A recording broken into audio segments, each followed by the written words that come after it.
5 pola kunci algoritma YouTube tahun 2025. Di sini gue sudah membuat poin-poinnya menjadi 5 poin dan teman-teman sebagai YouTuber pemula tinggal melakukannya. Yang pertama adalah judul dan thumbnail adalah poin pentingnya. Kenapa disebut poin penting? Maksudnya apa? Ketika penonton baru menemukan sebuah video, yang dia lihat itu bukan isinya terlebih dahulu, namun judul dan thumbnail. Ketika teman-teman bikin thumbnail dan judul ini tidak serasi atau mungkin tidak memiliki ciri khas, ya otomatis penonton bakal bingung dengan konsep videonya.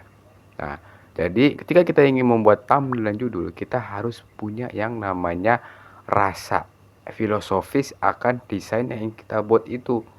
Dari thumbnail juga, judulnya juga, bahkan kalau menurut gua banner dan juga narasi kontennya, foto profil dan juga deskripsi itu harus mengandung nilai filosofisnya.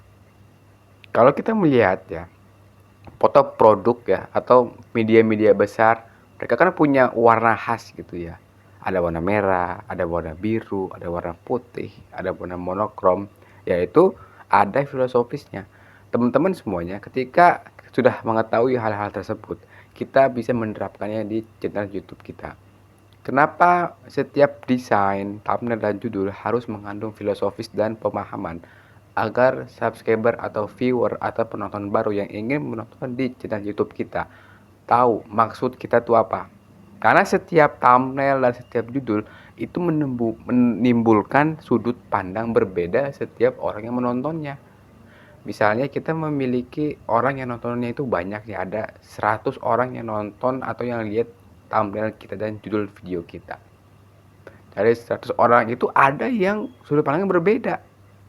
Jadi ketika kita bikin sebuah thumbnail dan judul dan juga konten, kita harus bisa nih bagaimana narasi yang kita sampaikan ini, bagaimana skenario yang kita sampaikan ini menumbuhkan rasa penasaran penonton. Bukan berarti kita menyesatkan, dalam artian penasaran ini menumbuhkan rasa ingin terus menonton ya, alias betah dengan video yang kita buat.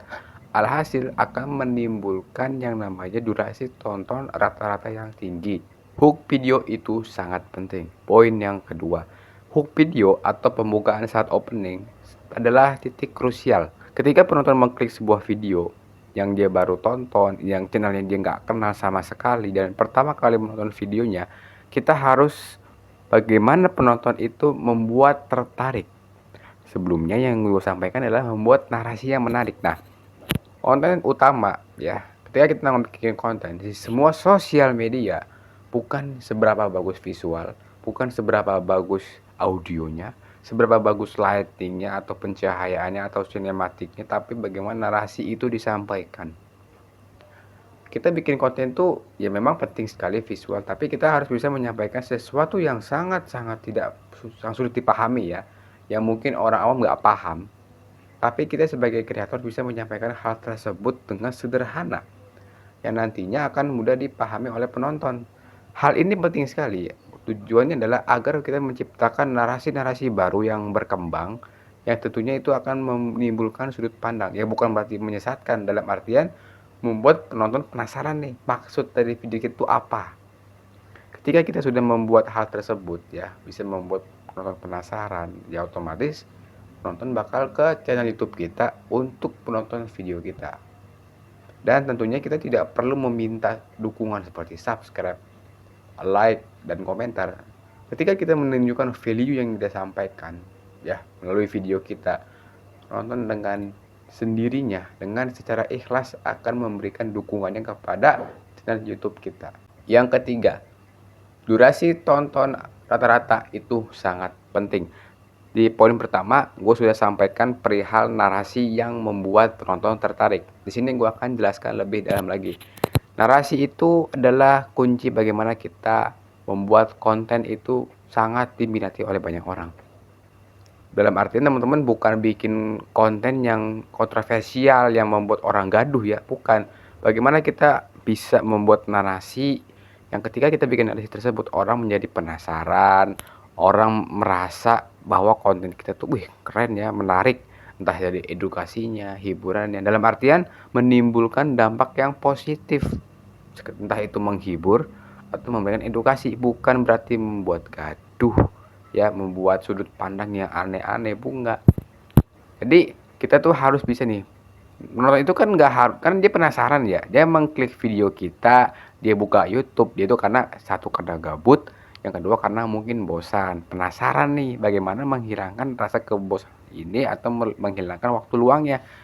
Ya salah satunya nonton video. Nah teman-teman, kita sebagai kreator, PR kita adalah bagaimana membuat penonton ini penasaran akan konten-konten kita.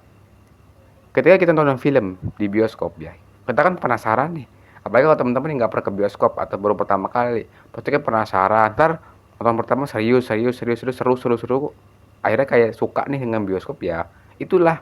Jadi triknya itu kita harus bisa menimbulkan rasa penasaran. Ketika rasa penasaran sudah tinggi, ya otomatis durasi tontonnya bakal tinggi. Kan kita nggak mungkin kan nonton di film di bioskop ngebosan itu ya, ya ada pasti bosannya, tapi mereka kan si film ini sudah membuat hasil maksimal dari segi sinematik videonya dan semuanya. Nah kita juga bisa loh, bagaimana kita membuat konten itu yang bagus, yang mungkin tidak terlalu bagus secara visual, namun cukup, dan narasi yang kita buat dan juga penyampaian yang kita sampaikan itu membuat penonton penasaran dan akhirnya mengunjungi channel YouTube kita dan menonton video kita, dan mereka betah berlama-lama di video kita.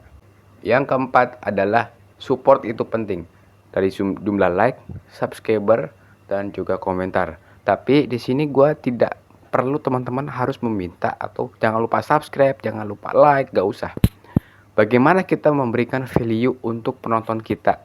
Ya, misalnya kita bikin konten memasak atau kita bikin konten edukasi pendidikan tentang membahas soal matematika lah misalnya. Orang kan kalau merasa terbantu dengan konten kita, ya mereka nggak perlu like video kita lah. Mereka cukup nonton videonya, merasa tertarik, ya sudah, mereka akan melakukannya. Nah, kalau kita ingin bikin konten, buatlah bagaimana video kita menumbuhkan rasa penasaran. Yang pertama penasaran, yang kedua menambah pengetahuan si subscriber kita. Bukan hanya pengetahuan secara formal saja, ilmu-ilmu formal, tapi di luar itu loh banyak kan. Bagaimana konten kita membuat atau menyajikan narasi-narasi yang bagus untuk dinikmati penonton kita, bukan menimbulkan narasi yang kontroversial yang menimbulkan kegaduhan dalam masyarakat, bukan. Ya, jadi teman-teman kalau mau bikin konten, engagement itu penting, tapi jangan lupakan isi kontennya. Jangan kita bikin konten sampah ya. Kita bikin konten gak jelas, joget-joget doang, kita upload terus emang bisa meledak view-nya, tapi kan tidak ada faedahnya, dan untuk jangka panjang pun itu enggak. Paling kalau konten yang kurang, yang gak jelas, cuma joget-joget di TikTok seperti itu, dia paling cuma sebulan lah, mentok-mentok, nggak lama. Kalau edukasi, podcast yang isinya itu daging semua, yang memberikan edukasi untuk jangka panjang, mereka bisa tahan bertahun-tahun. Walaupun mungkin sudah tahunnya berubah, tapi karena edukasi dengan isinya yang bagus, orang akan tetap relevan dengan ilmu yang disampaikannya. Yang kelima adalah konsistensi upload dan selingi dengan video short. Tapi gue akan disclaimer dulu, untuk video short di sini gue tidak selalu menyarankan setiap hari mengupload video short, karena video short ini memiliki penghasilan yang cukup rendah. Jadi teman-teman kalau mau bikin video konten YouTube, tetap diselingi oleh video-video panjang. Tujuannya adalah agar kita bisa menyaingi jumlah views yang dapatkan, jumlah subscriber yang didapatkan, dan juga jumlah penghasilannya. Short itu walaupun dia tembus 100.000 subscriber atau mungkin dia bisa tembus 500 views ya, tapi penghasilan itu sangat rendah sekali teman-teman. Paling 100.000 views itu tergantung RPM juga ya, tapi ya paling kecil sekali gitu loh, nggak sampai 20.000 atau mungkin 100.000, paling cuma 4.000. Emang kecil. Ya tujuan short itu bukan untuk penghasilan tentunya, tapi bagaimana kita bisa menaikkan engagement ya, menaikkan atau memposisikan channel kita itu dikenal oleh banyak orang, itu tujuannya.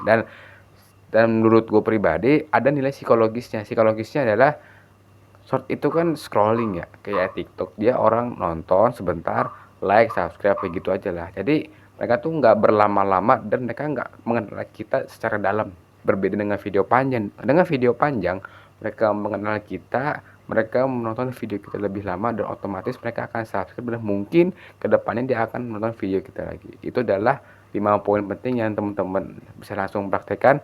Terima kasih dan sekian.